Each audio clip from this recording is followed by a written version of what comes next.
Another visit to one of my favorite places to spend vacation, and this time I found probably the best value I've seen there. But first we made a stop for lunch at Guy Fieri's downtown Flavortown. If you've ever been to a Dave & Buster's, you will get the atmosphere here.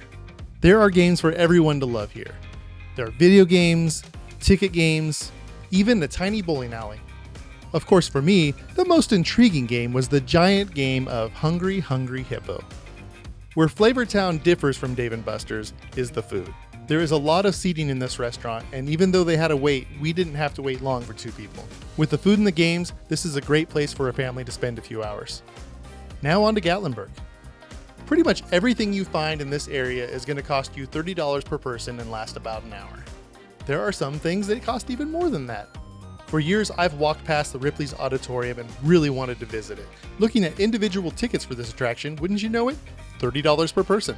That's when I decided to look at their combo passes. Since we were only spending 1 day in the area, we got the Aquarium plus 2 attractions ticket. Look at that. Instead of 1 attraction for $30, we got 3 attractions for $60. And here's all of our other choices.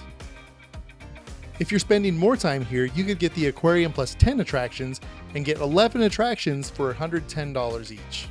Pretty sure I'm doing that on my next visit. So are the 3 attractions I visited worth the visit? Let's look at the Aquarium. When you first enter the Aquarium, you are greeted by a giant play area. Since my daughter is in college, we didn't spend any time in the play area, but when she was little, I would have been the biggest kid on the block. If you love to go to zoos and aquariums like I do, this is up there with some of the best I've been to, including these, which I had never seen before. They gave my daughter, in her words, the heebie-jeebies. A common experience at many aquariums is the ability to view the shark tank from underneath, but that doesn't mean it gets old ever.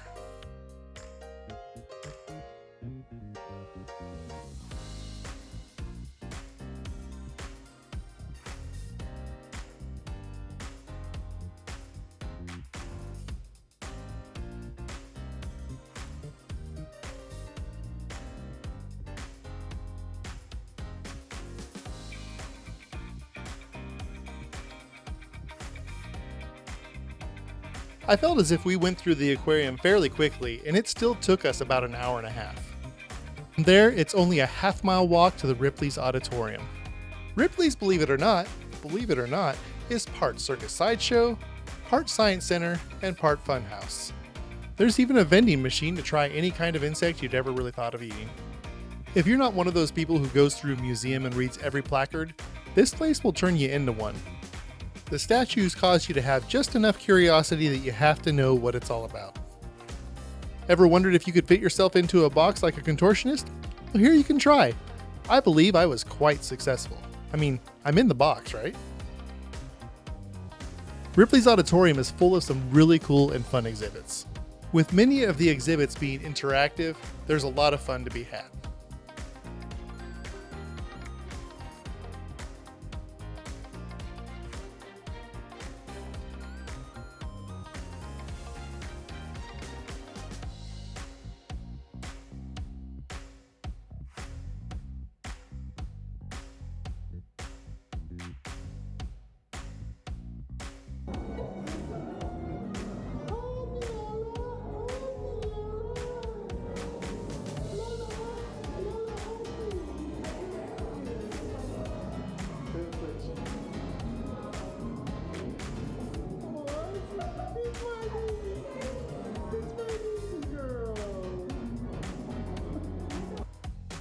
Here's a fun prank you can play on your kids.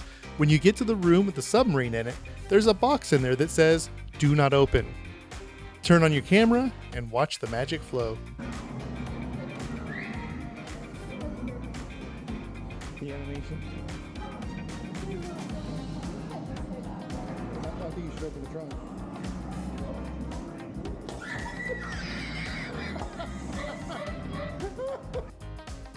You'll have another chance to scare your kids when you get into a room that has a cave. Make sure you follow them in. Although my daughter didn't fall for that one. The Ripley's Believe It or Not Auditorium is one of those fun places that you used to find on the side of the road on road trips, only with a lot more money put into it. It was a lot of fun that took us about an hour to hour and 15 minutes. Then we were on our way to our last attraction. We chose Ripley's Alpine Coaster for our last attraction. We got in our car to drive to it, but it does have its own parking lot. Also, it's on your way back out of Gatlinburg. All in all, we got 3 attractions for the price of 2. And if we had had more time, we could have gotten many more attractions for not that much more money. So if you're only visiting this area once a year, Ripley's is definitely the best value I've found up there. Of course, if you were going to make more than one visit a year, I highly recommend Dollywood season passes. And if you're a Tennessee resident, Anakista gives you an annual membership for the price of a 1-day pass. Please like this video, I beg you. And then let me know in the comments if you want to see more videos on my home state of Tennessee, including my hometown of Nashville. Or would you prefer to see more about the national parks? Personally, that's my choice, but what do you think? Thanks for watching. I'll see you next time.